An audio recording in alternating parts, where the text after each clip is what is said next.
มาทริปชมគ្នាកំសួរហៀតអស់ប្រមាណសួរបងថាអស់ប្រមាណស្រស់កល្យាននំចាំបាច់ភ័យអី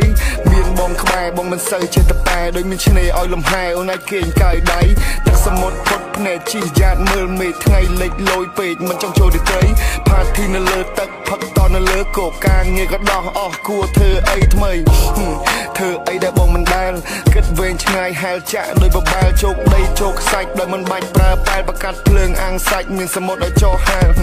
Talking about ប្រាជីវិតមួយនៅលើកោះ Survival Adventure លាចូលគ្នាទាំងអស់ព្រះអាទិត្យក៏ហមស្រស់ដូចជាពេញប៉ោះដកតង់ចេញមកបោះគេសប្បាយអញ្ចឹងសោះ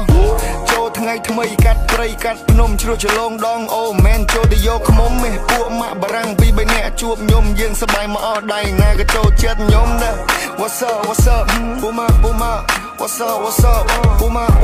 តោះចាំឲ្យទៀតពូម៉ាដល់ថ្ងៃឯង plan ទៅអីទៀត I said ជីលើផ្លូវលបឿនយឺតឡើងលបឿនលឿន Looking fly as shit ដើរលេងជាមួយនឹងភឿនទៅកំពង់សោមដេកអាំងថ្ងៃលេងជីទូកស្ទូចត្រីហើយពួកយើងក៏ចាក់ភ្លេងចាក់មឹកចាក់បកាចាក់បៀក៏ចាក់បានតែបងដល់អាយុមួយចាក់វាយ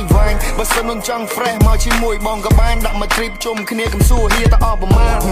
សួរបងថាអស់ប្រមាណស្រស់កល្យានមិនចាំបាច់ភ័យអី